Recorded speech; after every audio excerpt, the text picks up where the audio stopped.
Jake Sully is the protagonist of Avatar, a paraplegic ex-marine who becomes one of the first 20 Avatar drivers, and who, over the course of the story, desert the RDA to join the Na'vi. But before we begin, remember to subscribe to the channel, and if you like science fiction, you can find my books on Amazon in ebook and paperback. Links in the description.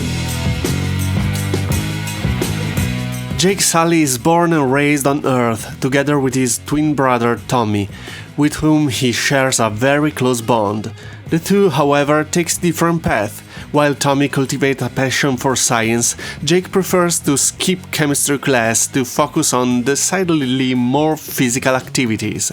So, while Tommy becomes a scientist, Jake enlists in the Marines. As happens to many young soldiers, Jake doesn't find a cause to believe in, he just finds war. The result is devastating. He loses the use of his legs and is paralyzed from the waist down. Veteran benefits aren't enough to cover spinal surgery, and Jake ends up living in a wheelchair in a tiny urban cubicle. Depressed, disillusioned, and crushed by an overpopulated Earth suffocating under inflation, he lives a miserable, futureless existence. At some point, RDA agents show up and deliver more bad news. His brother Tommy was killed in a robbery. Jake learns that Tommy worked as a scientist in the Avatar program and was one of the very few pilots capable of controlling those artificial bodies. Creating an avatar is a colossal investment, and given the genetic match required to operate it, the only possible replacement for Tommy is Jake. The RDA offers him a huge sum of money and ships him off to Pandora. After 5 years and 9 months in cryosleep, Jake wakes up on the new planet and is introduced to the scientific team of the Avatar project. In particular, he met Dr. Grace Augustine, the head of the program, who doesn't hide her annoyance at his presence. Training an ex-marine to use the Avatar and learn Na'vi culture is for her nothing but a slowdown. Colonel Mice Quaritch, on the other hand, welcomes Jake enthusiastically, and after a day spent with the scientist, Jake is relieved to find a familiar face too, another Marine. When Quaritch proposes a secret mission, use the Avatar program to gather sensitive intel on the Na'vi in exchange for a good word with the RDA bosses so Jake can get the spinal operation, Jake accepts without hesitation. For a while, then, Jake's work with the Avatar program while reporting everything to Quaritch. Meanwhile, Grace starts to suspect the Colonel's interest in Jake has an ulterior motive. Jake finds himself split between two worlds.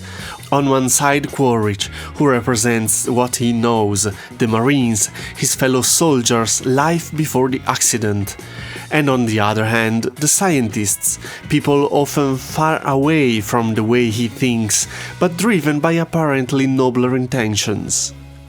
At one point, Quaritch tells him he wishes he had 10 more just like him, emphasizing how valuable he considers Jake's contribution.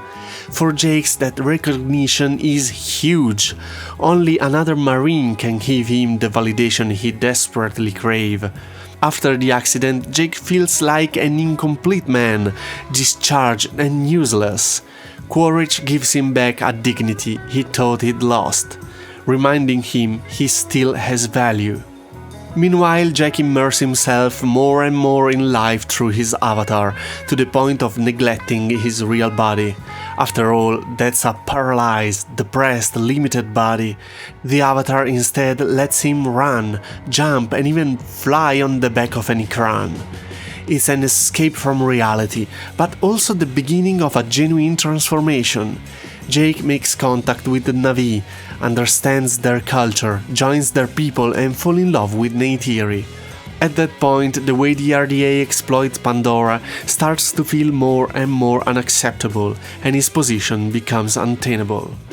When the humans turn openly aggressive in the attempt to drive the Na'vi off their land, Jake understands something fundamental. If he never found a cause worth fighting for as a Marine, he's finally found one now. So he chooses to side with the Na'vi and fight along them.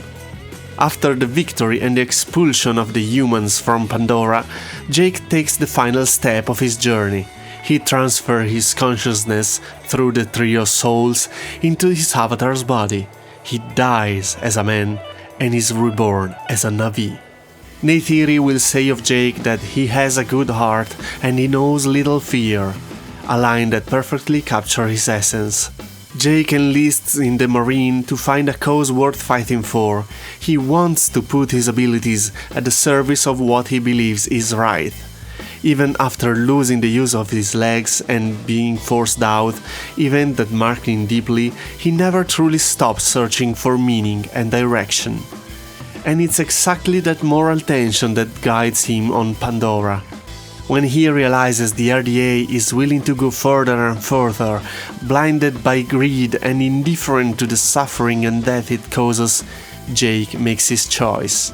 He sides with the Na'vi, recognizing in them the cause he had always been searching for. The strength of that conviction is enough to make him turn his back even on Quaritch, the man who promised him the surgery that would let him walk again. Jake gives us the possibility of getting his legs back in order to stay true to what he believes is right. So how much do we know about Jake Sully? Well, quite a bit.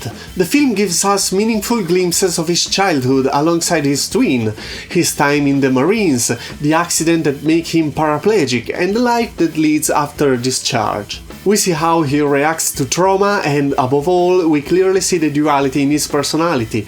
One side, the serious, efficient part shaped by the military discipline. On the other, a more playful, sensitive side that leads him to be curious, open up, and eventually fall in love with the Na'vi and with Pandora. How complex are his reactions to outside stimuli? Pretty complex. Jake faces a concrete, believable moral choice. Follow the easier path, the RDA, which pays him a lot of money and can give him back the use of his legs, or the right path, by siding with the Na'vi, a people on the brink of extermination who, at least at first, can offer him nothing but the satisfaction of fighting for what he believes is right. At the start, his loyalty goes to Quaritch, the person he feels he has the most in common with, and the prospect of walking again is hard to ignore. But over time that loyalty wavers. For much of the film, Jake tries to keep a foot in both camps until it becomes clear the RDA is going too far. How much does it change during the story? Well, a lot! Jake begins by identifying completely as a Marine, despite being discharged, to the point of calling himself part of the Jarhead clan, an unofficial name for the Marines. It's obviously that still his reference identity. By the end of the movie, though, Quaritch brands him a traitor of the human race. In reality, Jake doesn't want to betray humanity, he simply wants the RDA to meet the bare minimum ethical standards while doing its business. The change is radical. He immerses himself so deeply in Pandora's world that he decided to abandon his human body and transfer his consciousness into the Avatar, becoming Na'vi in every sense. That's where he feels whole. He has found a cause worth fighting for and a new family, filling the void left by his brother's death. And his relationships? Here the change is obvious. Jake and Neytiri go from total strangers to getting married. His relationship with Grace Augustine started off rough. She sees him as a dead weight, but turns into sincere friendship.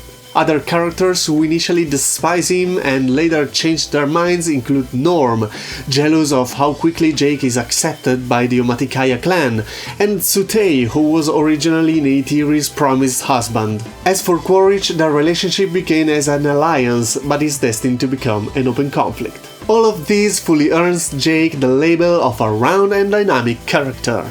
He may not be the most original protagonist ever, and some beats are indeed predictable, but Jake Sully is undeniably three-dimensional, coherent and narratively solid. That's it for today. What do you think? Let me know in the comment, and remember you can support the channel on Patreon, so take a look in the description and join the order. I wish you a good writing and a good reading. Bye!